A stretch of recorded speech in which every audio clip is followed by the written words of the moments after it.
Et si je vous disais qu'Excel peut vous permettre de combiner facilement et rapidement vos fichiers? C'est ce qu'on va voir dans cette vidéo avec deux cas différents. Le premier avec 4 fichiers de stock de plus de 10 000 lignes chacun, qui sont au format CSV, qui ont chacun la même structure et que je souhaite consolider pour n'avoir qu'un seul fichier à la fin, et de façon rapide et facile et m'éviter de faire des copier-coller un peu fastidieux dans tous les sens. Le deuxième cas qu'on va voir, ce sera avec des données en fait qu'on a besoin de retravailler avant. Donc ici, j'ai 3 fichiers pour les 3 premiers trimestres d'une année et si j'ouvre ces fichiers, on voit que j'ai les mois qui sont indiqués en colonne, donc le fichier est déjà dans un format pivoté. Moi, ce que j'aimerais, c'est consolider ces fichiers sous une forme de fichier plat, c'est-à-dire que tous les mois se retrouvent en ligne et non plus en colonne et que j'ai uniquement une colonne avec les montants. Donc voilà, ce sera les 2 cas de consolidation qu'on va voir aujourd'hui. Je vais commencer par le premier cas, le plus simple, avec les données de stock. Le premier point important, c'est que les fichiers doivent être dans le même dossier. Donc tous les fichiers que vous voulez consolider, ils doivent être dans le même dossier et il ne doit y avoir que ces fichiers-là. Votre fichier de consolidation, il doit être en fait à l'extérieur du dossier. Donc moi, je vais me mettre à la racine, par exemple, et je vais pas être directement dans ce dossier de stock. Donc je vais créer mon fichier de consolidation, que je vais créer donc au niveau d'Excel et je vais l'appeler stock consolidé. Je peux maintenant l'ouvrir. Donc dans Excel, ce qui va nous permettre de consolider du coup facilement et rapidement ces données, c'est ce qui s'appelle le module de Power Query, qui existe dans Excel, auquel vous avez tous accès, et que vous allez trouver dans Données, Obtenir des données, à partir d'un fichier et à partir d'un dossier. J'ai récupéré le dossier dans lequel j'ai mes fichiers, et j'indique ouvrir. Donc dans la première étape, Excel identifie les 4 fichiers qui sont présents dans mon dossier, donc ça c'est très bien. Il identifie que c'est des extensions CSV. Et moi ce que je vais lui indiquer, c'est de combiner et transformer les données. Donc avant d'ouvrir le module de Power Query, Excel fait un premier travail pour un petit peu évaluer le fichier. Donc il a identifié que dans ce fichier CSV, le délimiteur c'était la virgule. Et il fait une détection du type de données selon les 200 premières lignes. Vous pouvez choisir le jeu de données complet, simplement ça va ralentir votre fichier. Et en l'occurrence, comme vos fichiers ont la même structure, vous n'avez pas besoin de faire le jeu de données complet, uniquement les 200 premières lignes est suffisamment bon. Donc maintenant, j'ai le module Power Query qui s'est ouvert. J'ai déjà une première combinaison de mes fichiers, mais moi ce que j'aimerais déjà vérifier, c'est m'assurer que j'ai bien tous les fichiers qui m'intéressent. Si je regarde ici, au niveau de source.name, donc c'est là où il y a le nom de fichier, je récupère uniquement un seul nom de fichier, tout simplement parce que le profilage de la colonne a été fait en fonction des 1000 premières lignes. Or, comme chacun de mes fichiers a plus de 10 000 lignes, forcément j'ai qu'un seul fichier. Donc là, je vais lui indiquer de faire le profilage de la colonne basé sur l'ensemble du jeu de données. Si je retourne au niveau du nom des fichiers, là, j'ai toujours qu'un seul fichier, mais il m'indique que la liste peut être incomplète, et je vais donc lui dire de charger plus. Maintenant qu'il a chargé tout, j'ai bien mes 4 noms de fichiers, et donc je sais que tout est bien exhaustif. Donc le premier point à vérifier, c'est le type des données dans chaque colonne. Donc au début, c'est assez cohérent, le libellé magasin est en texte, le code article aussi, pareil pour le libellé de l'article.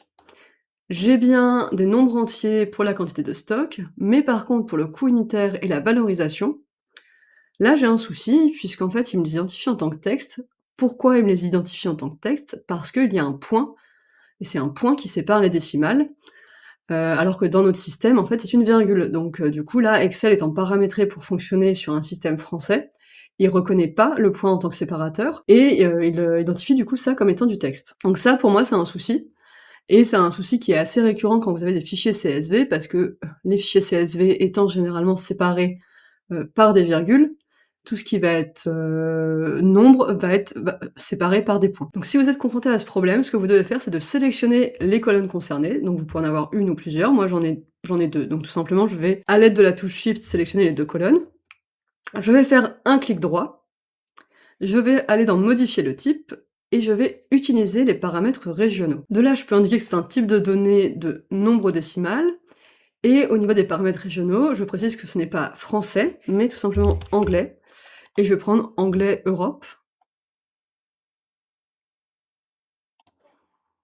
Donc désormais, je récupère bien des nombres décimaux, que ce soit pour le coût unitaire ou la valorisation, ce qui est beaucoup plus cohérent.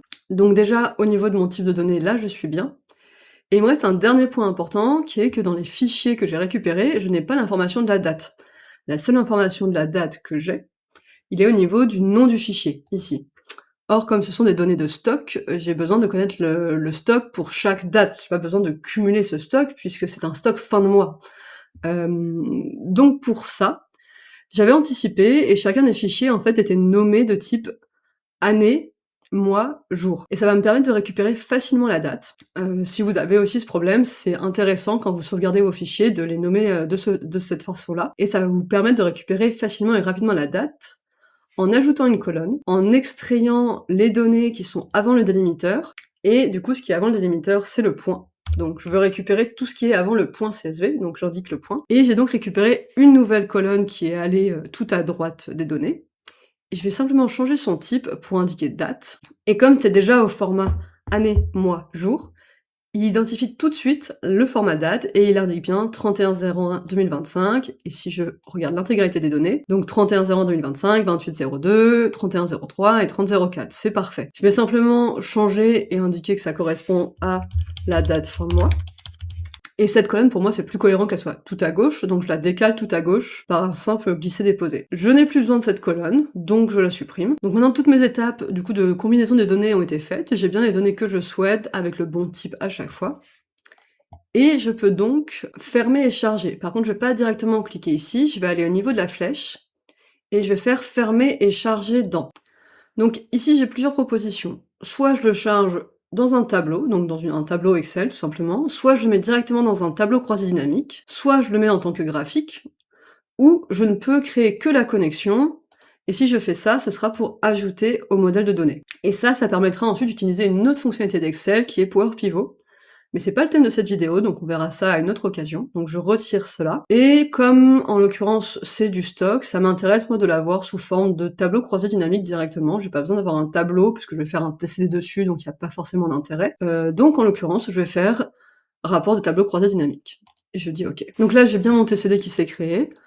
Donc là, si par exemple, je veux avoir rapidement une estimation de la valorisation de mon stock par mois, tout simplement, je peux mettre la date fin de mois au niveau des lignes, et je vais ajouter la valorisation. Par contre, je vais juste retirer la notion de jour qui m'intéresse pas du tout, et de date fin de mois, comme ça je récupère uniquement les mois. Donc je vais simplement modifier l'affichage des données pour que ce soit un petit peu plus propre.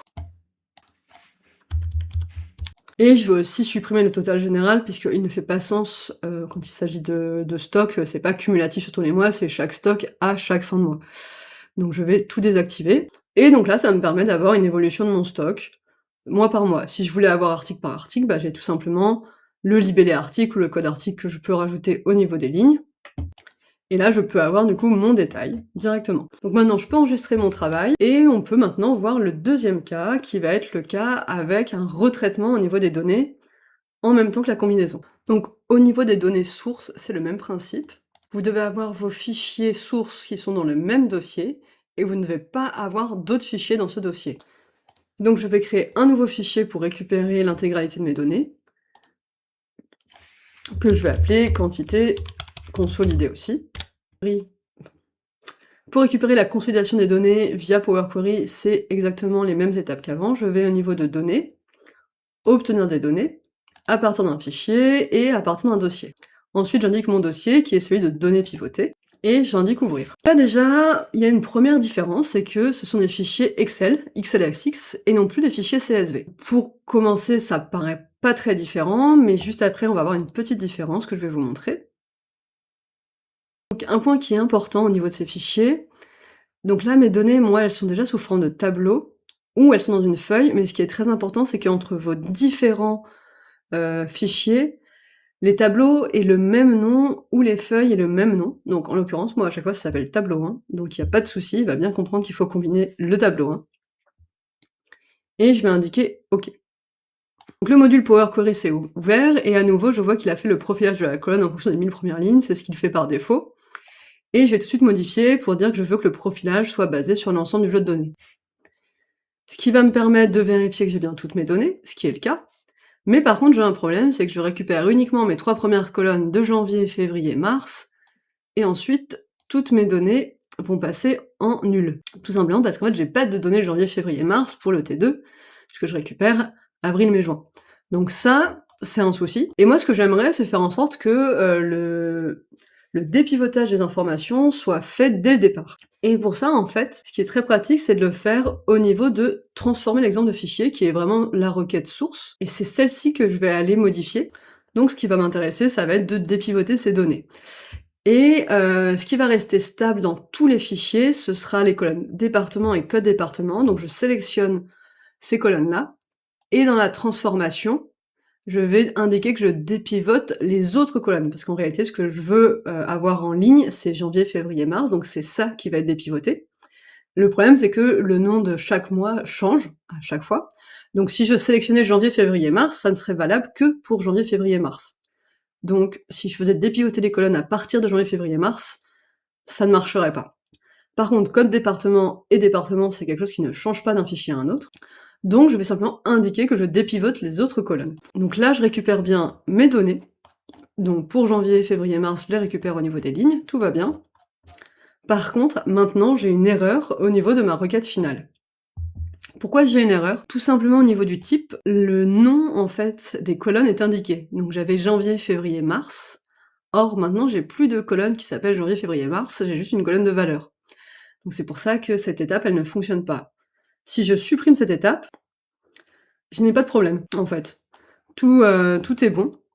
Et donc là, simplement, au niveau du typage des données, en gros, il n'a pas identifié les données, donc il faut que je lui dise d'identifier toutes les données. Donc je sélectionne mes colonnes, et je vais utiliser le détectage de type de données. Et du coup, il a bien tout identifié, puisque ça, c'est bien du texte. Pareil pour les mois, c'est bien du texte. Et il a bien indiqué de la valeur au niveau des quantités. Donc le seul qui est resté avec un format mixte, c'est la notion de code département, parce que j'ai plusieurs départements qui ont en fait un mix entre chiffres et lettres, donc la Corse, et simplement, bah, du coup, c'est pas que des nombres.